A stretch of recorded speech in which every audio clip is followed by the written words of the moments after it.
Olutalo luwaluseewo wakati wa sipiika wa Paaliyamenti ya Uganda, Sipiika Anita Amongo ssaako ne Lwemiyaga County MP Theodore Ssekikubo.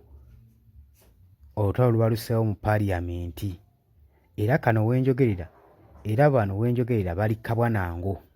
Nkwanirizaako nnyo mukwano gwange yonna gy'osinza okuba ng'otuwuliriza, weebale kwekuumira ku mayengo ga UG Updates TV.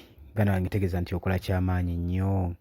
Gwe yenna ali e Bulaaya, ali emitala w'amayanja, naye tukwanirizaako nnyo. Weebale kutuninga in UG Updates TV. Baganda bange, nnyongera mu maaso n'okubasaasira. Mukama Katonda asobole okuba nga bagumya mmwe abalwadde nammwe abali mu kukungubaga. Mukama Katonda abagumize ddala. Mikwano gyange nnyongera mu maaso n'okwebaza abo abeewaayo okubanga bakolera eggwanga lyabwe, ne mugenda ebunaayira ne mukomawo muzimbe eggwanga lyammwe, musobole okubaako ne kye mulyongerako. Mwebale nnyo, mukola kyamaanyi nnyo baganda bange. Mbebaza nnyo ekyensuso. Mukama Katonda muna bye mukola, Mungu abateere mu bbalaka. Kakati saagala kulwisaayo.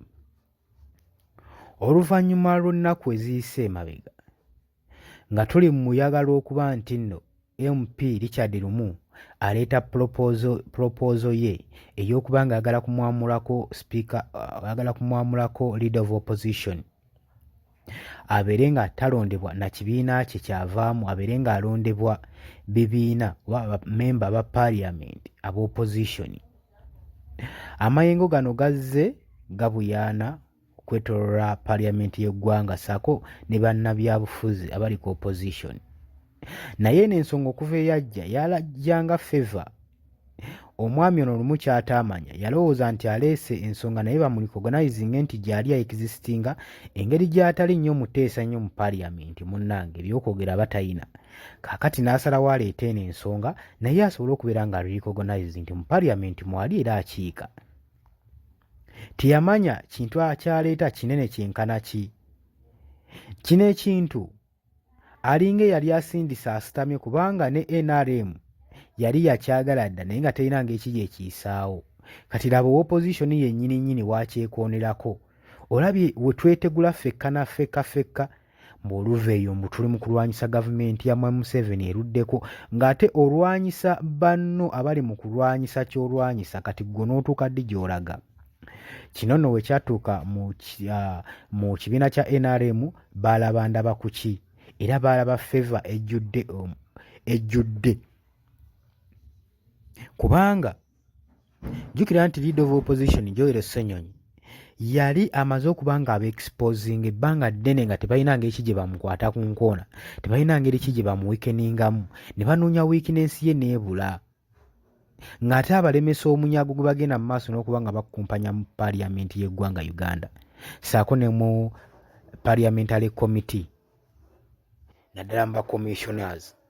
Kati kino we kyagwawo balabanga ndaba ku ki era y'ensonga lwaki baakitaddemu amaanyi mangi ne bakitwala nga the first priority amendment bill esoose okukolebwa mu Parliament kuba ababaka badde bakkaana nga bawakana nti bo baleese proposals zaabwe nnyingi ku mmeeza ya sipiika zaakamala omwaka nga gumu tebazitunulangamu. Lwaki eno ensonga muba mugisoosowaza nnyo yakamala just omwezi gumu naye mugifudde ensonga kubanga baalabanga ekigenda okuba nga kibanaazaako n'okussa ekinkowe okulaba nga bamwamulako leader of opposition ono abafuukidde akayinja mu ngatto nga balaba omunyago gwabwe tebakyagutwaza bulungi, nga balaba ebintu bikyuseemu. Okuva Nuupu eyajja n'esindika ba leader of opposition ebintu bikyuseemu. Okuva leader of opposition ow'ekimpatiira Mathias Mpuuga we yavaako ebintu byagenda mu maaso n'okuba nga bikola kibikyuka. Kati kino kye kyajje omubaka Theodore Ssekikubo nga yabuuza ensonga lwaki motion yange ey'okusensyalinga ba MPs bano abana ba commissioners abaagabana 1.7 billion lwaki mwagikasuka mu dustbin? Lwaki temwampa mukisa giwuliriza?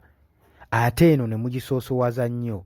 Abadde ng'akyayogera ebyo ng'alaga nti ali kiini nnyo ne ku nsonga ng'asinsinze nnyo. Anita Among, Speaker Parliament, abamugamba atuule mangu nnyo, mangu ddala. Ekijje Ssekikubo mu mbeera n'ayongeza eddoboozi ery'omwamuka n'ataama n'okutaama n'agamba sigenda kutuula, njagala tuteekewo obuyinza obwenkanya justice mu Parliament. Lwaki abamu tetusobola kwogera? Lwaki ebiteeso by'abalala bisoosowazibwa? Protocol ki ze bayitamu ffe ze tutasobola kuyitamu? Bino nno bigenza okuvaawo nga Speaker Anita Among kejje yakajja ayogere nti ng'asaba ba MPs basobole okuba nga babehavinga barespectinge nga bacontactinga business mu Parliament, babeere nga bakozesa Parliament nga platform accountability, basobole okuba nga beefuga. N'agamba ababaka abamu mulekerawo okuba nga mukozesa Parliament nga platform ey'akawunti okuba nga mulisiivinga money eri wabweru mu forces ez'enjawulo, musobole okuba nga mudisruptinga Parliament business. N'atayatulaani naye byagenza byogera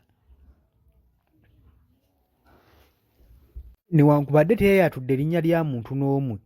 Komenti ye yazze oluvannyuma lwa Theodore Ssekikubo lw'emiyaga county ng'amaze okuba nga ateekawo opportunity, ng'asaba opportunity eri Speaker asobole okuba nga ayogera ensonga ze n'adinayingibwa n'ammibwa omukisa ogw'okuba nga alina ensonga ze z'ayisaawo.